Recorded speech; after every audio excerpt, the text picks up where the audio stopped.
Tem momentos em que a imprensa brasileira consegue se superar em constrangimento. É quando você lê ou assiste a uma análise que, em vez de informar ou provocar reflexão, é tão maluca e tão forçada que vira uma caricatura. Pois foi exatamente isso que aconteceu nesta semana, quando uma jornalista daquelas bem alinhadas ao establishment e conhecida por não esconder seu partidarismo, decidiu publicar o que seria uma análise política a respeito do governo Lula e da chamada oposição.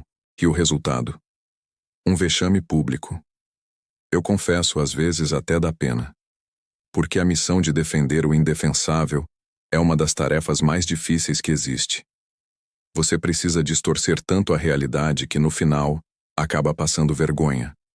O que poderia ser um texto sério, uma reflexão lúcida sobre o momento delicado em que vive o Brasil, virou apenas uma tentativa de maquiar um governo cambaleante, ao mesmo tempo que ataca quem ousa fazer oposição.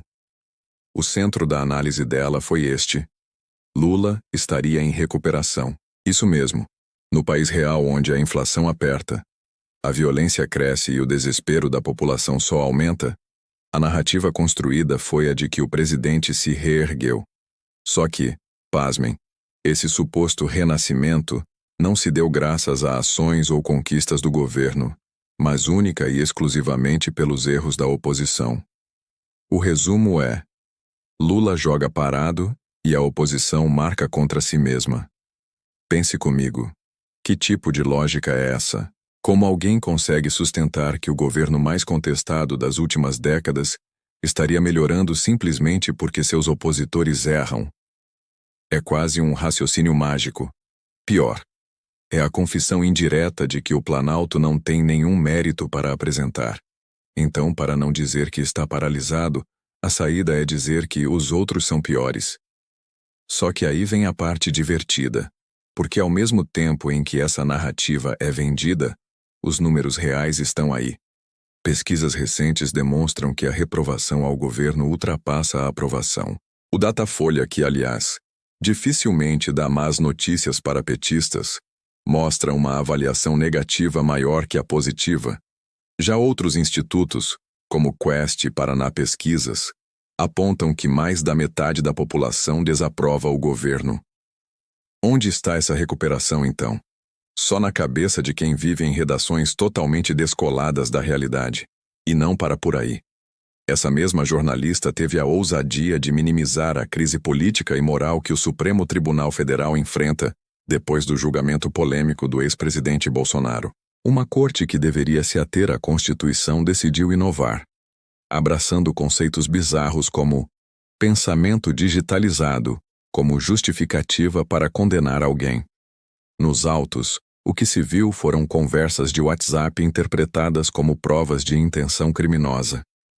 Isso em qualquer democracia séria do mundo soaria como uma aberração. E foi exatamente assim que a imprensa estrangeira tratou. Um tribunal de exceção fabricado. Mas na tal análise, o STF virou exemplo de didatismo. Didático em quê? Talvez em como manipular conceitos para condenar um inimigo político. Didático em como governos autoritários chamam opositores de criminosos para eliminá-los. Mas nunca didático em sentido positivo. Apesar disso, as linhas do texto tratam ministros como guardiões da democracia, quando na verdade se tornaram protagonistas do maior desgaste institucional em décadas. A coisa piora quando a jornalista insiste em dizer que a oposição estaria se prejudicando internacionalmente. Segundo ela, atitudes como a de Eduardo Bolsonaro de buscar respaldo nos Imrostai seriam equivalentes à traição nacional. Esse é o ponto onde a análise escorrega definitivamente para a propaganda. Porque chamar de deserção o ato de denunciar abusos e perseguições é inverter a lógica. O que incomoda de verdade é que parlamentares e jornalistas independentes furaram o bloqueio narrativo e conseguiram eco em Washington. Isso resultou em sanções, pressão internacional e perda de prestígio para a elite dominante aqui. Ou seja, não foi erro da oposição. Foi acerto. Foi exatamente essa articulação que fez a maior potência mundial perceber que algo de profundamente errado acontecia no Brasil. Então, quando a colunista afirma que isso é gol contra, ela está apenas expondo a dor que sente por ver ruir a blindagem midiática da qual sempre participou. E aqui está o aspecto mais revelador. A grande mídia não perdeu só a credibilidade, perdeu o monopólio da narrativa. Durante muito tempo, bastava escrever uma coluna, publicar uma matéria em jornal tradicional ou ditar a pauta nos telejornais para que parte considerável da população acreditasse sem contestar. Mas isso acabou. A internet deu voz a fontes alternativas. Canais independentes cresceram e surgiram comunidades dispostas a questionar o que sempre se apresentou como verdade absoluta. É por isso que hoje, quando alguém tenta empurrar um texto como esse, o efeito é o contrário. Ninguém compra a tese de que Lula melhorou sem governar, de que a oposição só faz trapalhadas, ou de que o julgamento de Bolsonaro foi uma lição pedagógica. O resultado é riso, indignação e vergonha alheia. Esse estilo de análise, que deveria ser um exercício de responsabilidade, virou peça de ficção. Dependente de ignorar estatísticas econômicas ruins, rejeição em alta e uma realidade de insegurança, para projetar uma fantasia onde o herói está ileso e apenas os vilões escorregam. Só que a vida real não funciona assim. A vida real mostra que a inflação corrói o bolso das famílias, que o déficit fiscal é cada vez maior, que decisões desastrosas no STF abalaram a imagem institucional do país lá fora e que a única saída que resta ao Planalto é distribuir benefícios sem responsabilidade para tentar salvar índices. E é nesse vácuo de resultados que jornalistas alinhados entram em cena, tentando vender a ilusão. Só que não cola mais.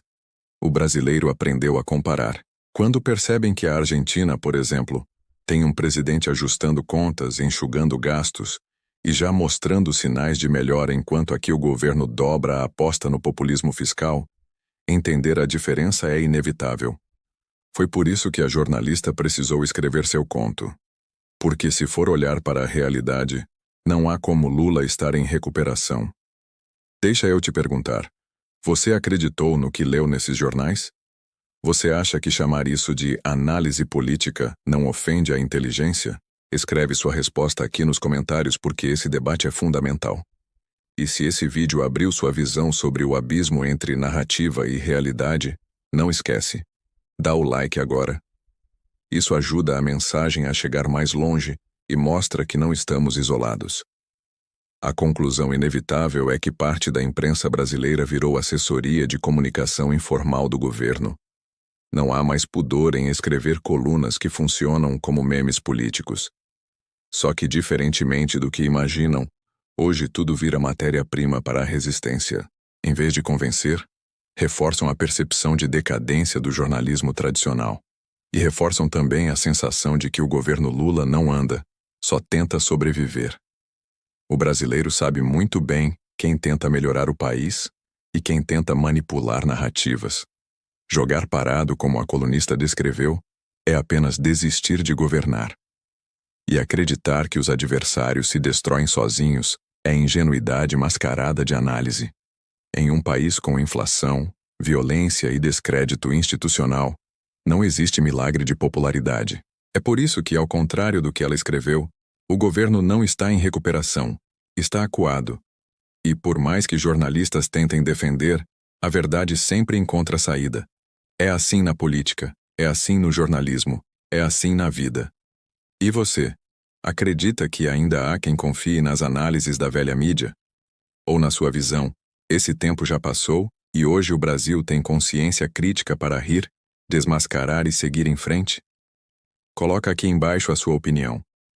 Se esse conteúdo te fez refletir, não deixe de compartilhar. Quanto mais gente abrir os olhos, menos espaço sobra para quem ainda insiste em defender o indefensável. E se quiser acompanhar toda essa cobertura sem filtro, já sabe. Inscreva-se no canal e ative as notificações. Aqui não tem teatro, aqui a gente fala da realidade nua e crua.